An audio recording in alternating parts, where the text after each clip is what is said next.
62-year-old Haji Abdul Khalil, one of the thousands of Afghan refugees in Karachi, takes me to his home in the Afghan refugee camp along the superhighway. He left his ancestral village of Dane-Ghori in the Baghlan province with his wife and a son after the Soviet invasion of Afghanistan. Living in a camp in the suburbs of Karachi, life has been difficult for Khalil and his family. Working periodically as a laborer, he sees little chance of an early return in safety and in dignity to his homeland.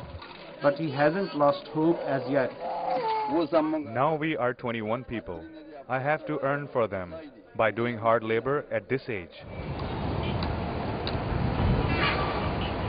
When we visited the Al-Asir Square, a low-income residential complex along the superhighway in Karachi, we discovered an altogether different world hidden from most.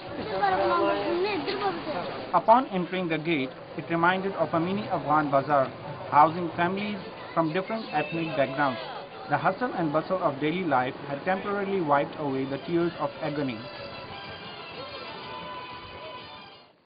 Numerous UN agencies operating in Pakistan in support of the Afghan refugee community have dealt with protection issues, resettlement, repatriation, as well as welfare and education programs. In 1995, direct food assistance to refugees was stopped following an assessment by UNHCR and the World Food Programme that the population was in a position to achieve self-sufficiency. But for hundreds of refugee families, like the Khalils, living in low-income settlements with no access to clean drinking water simply means a substandard life. There are no adequate sewerage lines in use around this slum-like camp where Afghans have no access to medical facilities. Here it is commonplace that even the women in Khalil's family work long hours at home, making thread from lamb's wool. I have to help my husband earn some extra money. Here I not only have to work in the kitchen and rear children, but have to weave thread for carpets to save my family from starvation. Increasingly, local communities have also shown signs of growing resentment to the prolonged presence of refugees in Pakistan. The voluntary repatriation program, which began in 2002 after the fall of the Taliban, has been a slow process as local Pakistani officials have made intermittent statements in recent years about the need for repatriation of Afghan refugees. There are 2.1 million Afghans in Pakistan. There are 85 camps, and there is an agreement between the government of Pakistan, Afghanistan and UNHCR that Afghans who hold a proof of registration will be allowed to remain in Pakistan until the end of 2009. The repatriation is an ongoing process up to today. From the beginning of March, some 300,000 Afghans have returned.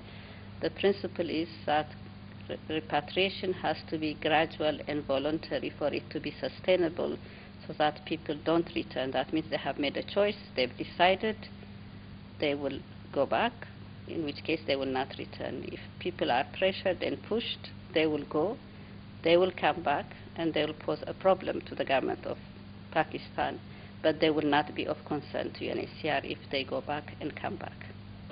Hundreds and thousands of Afghans established their business in this city. Will it be possible for them to leave for the war-torn Afghanistan?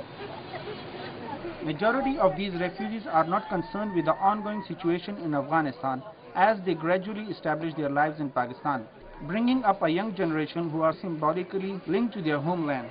I will prefer to live in Pakistan and just visit Afghanistan when I get a chance.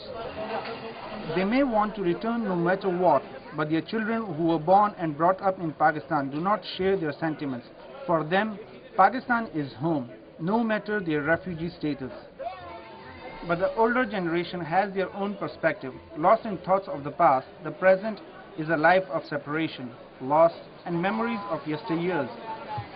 This generation still longs for a peaceful Afghanistan, a country which in the past was free from strife, poverty and general hardship. There is no peace in Afghanistan.